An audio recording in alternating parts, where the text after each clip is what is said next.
लखनऊ के पुराने मोहल्ले चौक में रहने वाला शर्मा परिवार पूरे इलाके में जाना पहचाना था। इस घर की मालकिन थी शांति देवी, जो स्वभाव से बहुत सख्त, ऊंची आवाज और परंपराओं से बंधी हुई एक विधवा सास। उनके इकलौते बेटे रमेश की शादी हुए अभी 3 साल हुए थे।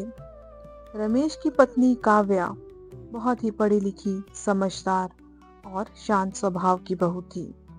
शादी के बाद से ही काव्या ने इस घर को अपना मानकर हर रिश्ते को निभाने की कोशिश की, लेकिन शांति देवी का दिल कभी पूरी तरह नहीं पिघला। उन्हें लगता था कि बहू ने उनके बेटे को उनसे छीन लिया है। हर छोटी छोटी बात पर ताने देना, हर काम में कमी निकालना काव्या के लिए यह घर किसी परीक्षा केंद्र से कम नहीं था। धीरे धीरे समय बीतता गया। रमेश ऑफिस और जिम्मेदारियों में उलझता रहा। घर की 4 दीवारों में काव्या और शांति देवी आमने सामने रहती। काव्या हर सुबह सास के पैर छूती, उनकी दवा समय पर देती, पूजा में साथ बैठती, लेकिन शांति देवी का व्यवहार कभी नहीं बदला। उन्हें अपने जीवन का सबसे बड़ा दुख ये था कि कम उम्र में वे विधवा हो गई थी।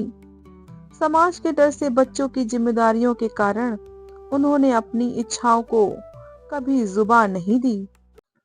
मन के किसी कोने में दबा अकेलापन, अधूरापन, सब गुस्सा बनकर बहू पर ही निकल रहा था। एक दिन रमेश का ट्रांसफर दूसरे शहर में हो गया। उसे 6 महीने के लिए बाहर जाना पड़ा। जाते जाते उसने काव्या से कहा, काव्या, माँ का ध्यान रखना। वो बाहर से जितनी सख्त है, अंदर से उतनी ही अकेली है। रमेश के जाने के बाद घर और भी शांत हो गया। अब सास बहू को एक दूसरे के साथ ज्यादा समय बिताना पड़ता। काव्या ने महसूस किया कि रात को शांति देवी देर तक जगती रहती है, पुराने फोटो देखती है और चुपचाप बेचारी रोती रहती है। एक रात काव्या ने हिम्मत करके पूछा, माँ, आप चाहो तो मुझसे बात कर सकती हो। पहली बार शांति देवी की आंखों में कठोरता नहीं, थकान थी। धीरे धीरे शांति देवी का मन खुलने लगा। उन्होंने बताया कि कैसे समाज ने उन्हें कम उम्र में ही विधवा की पहचान दे दी, कैसे उनकी इच्छाओं को पाप समझा गया, कैसे उन्होंने जीवन में कभी अपने लिए नहीं जिया।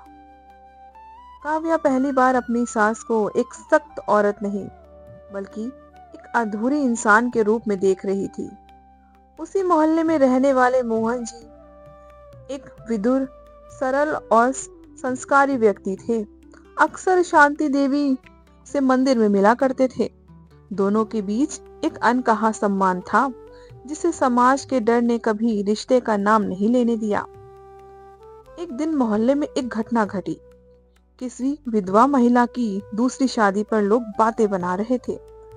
काव्या ने सबके सामने कहा, अगर शादी से किसी को सहारा और सम्मान मिलता है तो उसमें गलत क्या है। ये बात शांति देवी के दिल में उतर गई। उसी रात उन्होंने काव्या से पूछा, काव्या, अगर मैं फिर से शादी करना चाहूं तो? काव्या चौंकी नहीं, बल्कि मुस्कुरा दी। उसने कहा, माँ, आप सिर्फ मेरी सास नहीं, एक औरत भी हैं। खुश रहना आपका हक है। ये सुनकर शांति देवी रो पड़ी। पहली बार उन्होंने काव्या को गले लगाया। दोनों के बीच बरसों की दीवार जैसे टूट चुकी थी। काव्या ने रमेश को फोन करके सब बताया। रमेश ने भी माँ के फैसले का समर्थन किया, लेकिन असली लड़ाई समाज से थी, रिश्तेदारों से थी, पड़ोसियों से थी, उन तानों से जो वर्षों से शांति देवी के डर बने हुए थे। काव्या ढाल बनकर खड़ी रही। उसने रिश्तेदारों से साफ कहा, अगर बहू अपने बेटे की शादी देख सकती है तो सास अपनी खुशियां क्यों नहीं। आखिरकार बहुत से विरोध और बहुत से आंसुओं के बाद शांति देवी और मोहन जी की शादी तय हुई।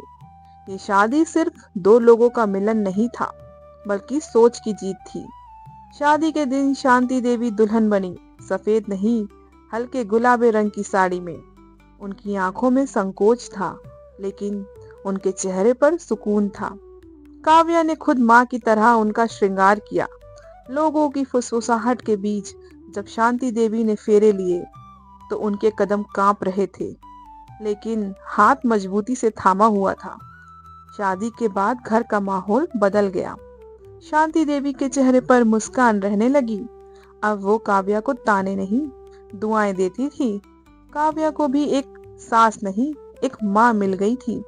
मोहल्ले के लोग जो पहले बातें बनाते थे, वही अब इस रिश्ते की मिसाल देने लगे।